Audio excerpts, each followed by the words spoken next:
What's going on, guys? Welcome to today's video. So I was just planning out my training schedule, my plan for the coming year 2023, and it got me thinking. I was jotting down all the methods and things that I do now, and I thought of everything that I used to previously do when I first started out lifting. So I said, let's grab the camera and go through them, because there's so many that are the complete opposite of what I do now. So if you plan on starting the gym in 2023, or maybe you just want to rethink a few things about your current training program and your current nutrition program, this is the video for you. So let's get into it. Some of the stuff that I used to do, the kind of bro things, they do have some merit, and I'm not saying that they're completely wrong to do. What I'm saying in this video is that it's not the only way, and there's other approaches too. And one thing I've learned about the world of training and nutrition, it's good to have an open-minded approach. So let's get into it. Okay, so we gotta have a laugh here as well. And we gotta picture young Rob starting off in the gym, reading Ronnie Coleman magazines, okay? I saw Jay Cutler on the front of Flex World or whatever it was, and I said, all right, look, this guy is jacked out of his mind. Whatever he's doing, count me in. I remember I also read magazines like Cut and Jacked, Simply Shredded, which I think are a bit more evidence-based nowadays, but the articles at the time, I think anyone could just write into them and just give their thoughts, really. So the information that we had 10 years ago was so much more limited compared to what we have now. Nowadays, we have amazing YouTube channels like the one you're watching right now that you need to hit subscribe on right now if you want to take your training and nutrition to the next level and fast track your progress in 2023. For each point, I'm gonna list what I used to do and then what I do now. And it's actually crazy. A lot of them are like opposites. This goes to show how wrong I was. And for the first 3 years of my lifting career, when I was doing this stuff, I saw such little results. And then when I started doing the stuff that I do now, just results fast track. It's kind of hard to believe, because you're like, oh, I'm doing things that may seem easier, but I'm getting better results. You're like, surely that's not how it goes. Train each muscle group individually. So this is when I was peak bro split. Now, like, there's some bro splits nowadays that are really not too bad, that they're kind of frequent enough. Like, you train a body part and then maybe like 4 or 5 days go by and you don't train it again, which is not ideal. I'll go into in a minute. But I was following the most bro split you could ever follow. I'm not joking.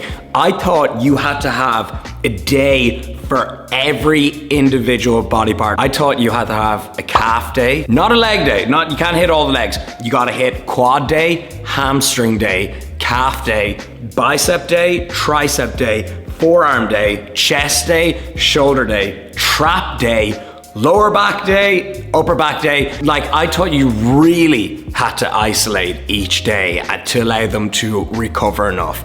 And compare that to what I do now. Now I recommend training every body part twice a week. So the splits that I recommend following, if you're making it to the gym 3 days a week, 3 days full body. 4 days a week, upper lower, upper lower. 5 days a week, legs push pull, upper lower. 6 days a week, which is what I do now, is legs push pull, legs push pull. So they're the splits that I recommend following now. Again, grouping body parts together so you allow yourself to hit them much more frequently twice a week. The benefit of doing that is you're keeping muscle protein synthesis elevated. Not only is there benefits to this from keeping training frequency high, you simply train the movements, the compound movements, more often. How are you even gonna learn to get good at a bench press or even a shoulder press if you're doing it every like 8 days? So there's so many benefits to hitting every body part twice per week. The main benefit is you're keeping muscle protein synthesis elevated. So there's so many benefits to hitting each muscle group twice per week, and it's what the evidence suggests is ideal nowadays. Spend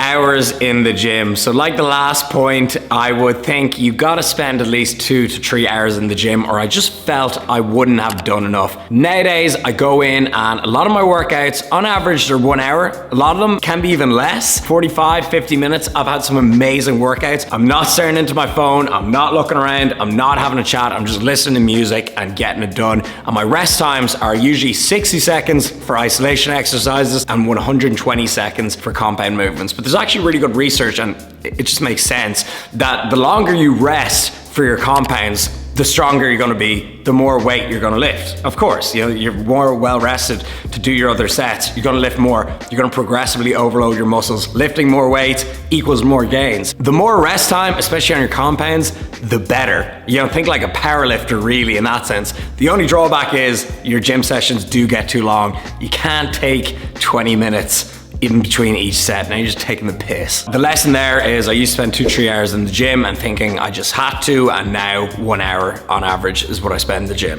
Fasted cardio first thing in the morning. Now this one, it's not too bad, okay? It's not too bad. I enjoy doing my cardio on an empty stomach. I hardly want to eat a full Irish breakfast and then go for a jog. All right, it would come up seconds later, okay? That would feel terrible. You'd feel heavy, sluggish. I do like intermittent fasting nowadays, but I'm not doing it for any magical, special fat loss benefit. But I thought you had to do fast cardio in the morning, as that's what Mr. Olympia would do, that's what pro bodybuilders would do, but it really doesn't lead to any more fat loss. And the best way to think about your training, your diet, your exercise is look at your daily totals, okay? How much cardio in total did you do that day? How much calories in total did you eat that day? How much weight did you lift that week even is a good way to look at things. Now what I do is I do my cardio, be it a light jog or something low intensity, steady state, a hike. I just do it when my schedule allows me to do it and when I'm feeling my best. But with that said, sometimes going for a walk in the morning fasted, it feels good, but it's nothing special for fat loss. So fasted cardio first thing morning is what I used to think you had to do, and now I recommend just doing it when your schedule allows it and when you feel best. Time my meals like clockwork. Safe to say that I used to be a slave to the clock,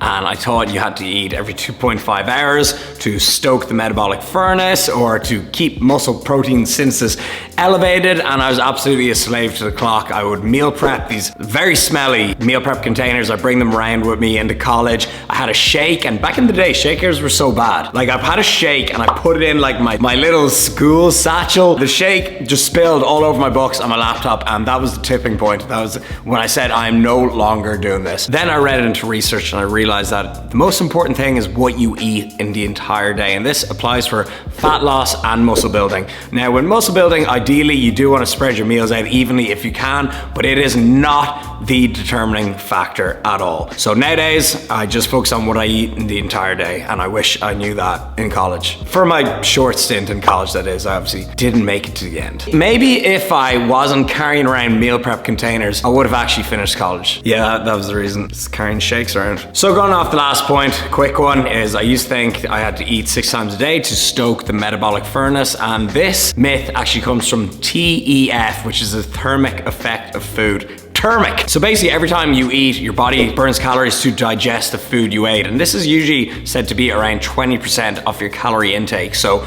people thought, oh, if I eat more often, I'll get that 20% boost every time I eat a meal. But the truth is that TEF, that 20% is actually off your total daily intake. So if you eat 3,000 calories a day and 6 500 calorie meals or 3 1,000 calorie meals, the TEF is just going to be 20% of either. When I realized that, I was like, huh.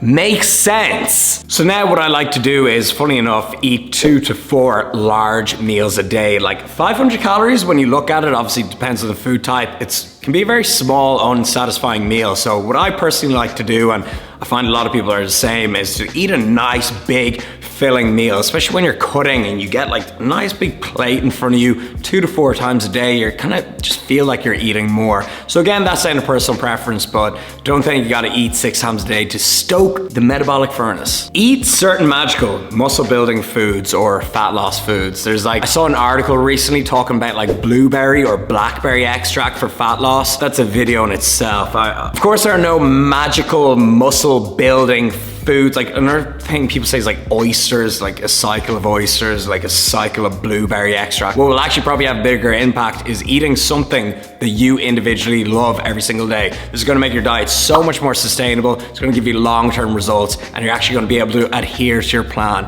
And like I always say, it's better to get things 80% right in the long term instead of 100% right in the short term. So instead of looking for certain magical foods, Jack and the Beanstalk shit, just eat something you love every single day. Eat slow digesting protein before bed and fast digesting protein post-workout. This goes on carbs as well, and just general fast digesting, slow digesting foods. It's true that you can have quicker gastric emptying depending on the certain type of food you eat, but in a typical mixed diet, this doesn't even matter. And even the American Diabetes Association has kind of done away with the glycemic index. So let's say if you eat white bread, okay, let's say your diet consists 100% of white bread, that's all you eat. Well then yes, the glycemic index on white bread is high, but let's say you have a white bread sandwich with avocado, so some healthy fats in there, and some chicken breast, pure protein, and then some veggies, so that's more fiber. The protein, the fat, and the fiber, when all mixed together in your stomach, completely changes the glycemic index and how you digest it. So unless you're eating a diet consisting of one food, which virtually no one does. There's not one person watching this video who eats like that. There's no one who eats like that. So if you're following a mixed diet, focusing on how fast certain foods digest really doesn't matter, because there's so much different levels of fiber intake, protein intake, fat intake, even like the size of certain foods, the volumes. Now there is foods that will just digest with the individual better. That's fine with me. You know, some foods make some people feel good. There's intolerances, but trying to time the digestion with fast carbs, slow carbs, fast protein, slow protein, I think is a complete waste of time, and I don't get too caught up in it. I used to sleep beside a whey protein shake so I could have that fast acting protein the moment I woke up. It would be like all warm, it's disgusting. Safe to say it didn't do anything for my physique. It didn't get me any better results than just focusing on what I eat in the entire day. So instead of worrying about fast, slow digesting protein and carbs, just focus on what you eat in the entire day. I used to follow a meal plan with no flexibility, so I thought there was something about planning out your meals and, you know, having them all perfect and eating the same things at the same time every single day. I thought that would just get me results. Following a meal plan is not all that bad. It gives you kind of less thinking to do, and you have your go-to meals that you can just follow. You don't have to track your macros, because if you eat the same thing every day, you will just hit your macros by default. So I'm not against meal plans, and I do give meal plans to my clients as well. And if you sign up to my app, you will also get a customized meal plan to go alongside your macros too. So I'm not completely against meal plans, but I used to think that you just couldn't go off the meal plan. And this leads to a really bad all or nothing mindset of thinking, oh, once I'm off my meal plan, I'll just say, screw it. The analogy I like to use there is, imagine you drop your phone on the ground and say, oh, look, I'm off the meal plan. Oh, look, I dropped my phone on the ground. I might as well just stamp on it a few times and finish it off. So that's something that having a really strict meal plan can lead to, that type of mindset. So nowadays, almost kind of follow a meal plan. I have my go-to meals that I eat every day, such as protein oats, egg white omelets, shakes, whatever it may be. But I'm not afraid to go off that meal plan, and I'm not all or nothing mindset about it. Cut out specific foods, carbs, bread, gluten, all the stuff that makes you happy in life. So I used to think gluten was the enemy. I used to think the way to lose fat was just to remove carbs, and it wasn't about calories, it was about the carbs and my insulin being spiked. If you wanna lose fat, just get in a calorie deficit, stick to it, hit your protein intake, and that's really the large part of it. If you have an intolerance, or well, to be honest, a lot of people give themselves an intolerance that they don't actually have. If you have an allergy that you legit can't eat a food or a food group, then of course, don't eat it, okay? As per your doctor's orders, I imagine. So many people, they go vegan, gluten-free, keto, carnivore, and they cut out all these food groups completely unnecessarily, and that can actually lead to a lot of nutrient deficiencies. And what I do now, and this is a really good way to cover all your nutrient basis, is to eat a varied and mixed diet. So if you haven't ate a certain food group in a while, say, oh, I'm actually gonna put some of that in my dinner, and to also have a colorful plate. Now, I know that sounds really simple, but it's actually true. Having just a lot of colors on your plate shows you're getting a wide array of nutrients. So eat a varied and mixed diet and stop just cutting out food groups unnecessarily. Now, this one hits home for a lot of teenagers, and I used to spend hundreds on supplements that did nothing, okay? Some of the things, my top hitters of waste of money supplements, test boosters, again, just herbs. Like, you can't go on a cycle of herbs and expect crazy steroid-like results. Just not gonna happen. I used to have like CLA. I used to get like certain like vitamins and minerals that like weren't bad, but they were like marketed as something special. Like I'd take like a ZMA, zinc magnesium mix, which is great. You know, it's a good vitamin to add into your routine, but I used to think taking that before bed would like boost my testosterone and again, give me steroid-like results. And nowadays, I just stick to a few proven supplements that work. So my top 3 picks nowadays will be creatine, most proven sports supplement in the world. It increases your muscular power output and it gets you stronger in the gym and lifting more weight, and that's what it's all about. I take a pre-workout drink, so caffeine, very proven sports performance enhancer, and also the most commonly used drug in the world. Again, plenty of research behind that. And then the third thing I use the most is a whey protein supplement. Now, I've said this in the past, I'm not really sure if whey protein is a supplement because it comes from dairy. It's kind of like saying like cottage cheese is a supplement, but in its powder form, it's just a very quick and convenient and tasty way to hit your protein requirements. So they're the 3 things that I use the most. I'm of course sponsored by Ghost Lifestyle. If you want 20% off your entire order of no nonsense proven supplements, link in the bio, code Lipsett. We got 2 more to go, and then we've covered all the Rob Jr. mistakes that he made. Another one I used to do is overly restrict myself, which led to cheat days. And this is again something that comes from the magazines, is the whole cheat day mindset and thinking that you need a cheat day for anabolic benefits, recovery, or some people actually try to say having a cheat day would help with fat loss. Having a huge whack of calories all in one day is not helping your weekly deficit. It may help your adherence long term, but there's much better ways to go about it. I used to overly restrict myself, have these epic, huge cheat days that weren't even for YouTube. Like now I do them for entertainment, but I'm very wary they're not helping my gym progress. Now I follow a flexible diet and I don't feel I need to get all this out of my system because again, I eat foods that I love regularly and every single day. And if I am craving something that it's a little bit out of the ordinary,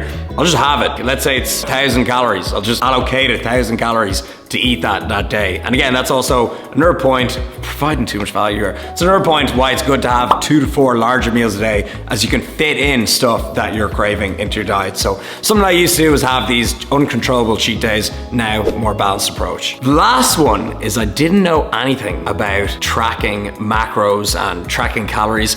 And now I'm a certified macro wizard. Did I just call myself a macro wizard on the internet? Should I leave it in? So I did not know how to track or calculate macros at all. Nowadays, I've realized that it's just pretty much the most important part of your diet, whether you realize it or not. So now I'm very good at tracking, and I'm also gotten so good at it that I can track for like 3 to 6 months of the year, and then for the other half of the year, I can just eyeball things. So I'm in a really great position where I can just monitor my nutrition, and it's almost second nature. Also, if you want to calculate your macros, your calories, get a meal plan around those calories along with a training plan too, hit the link in the bio, sign up for my game plan app, and I'll actually be working with you directly over WhatsApp, the Facebook group, everything. So if you do want that, hit the link in the bio. It's actually currently on sale right now. So if you enjoyed this video, give it a thumbs up, share it with someone who might be making these mistakes. I hope you enjoyed. It was kind of like a podcast, long format video, just me sitting on the couch having a chat with my younger self. So I'll see you guys in the next one. Hope you're all having a great week. Keep it real. I'm out here. Peace.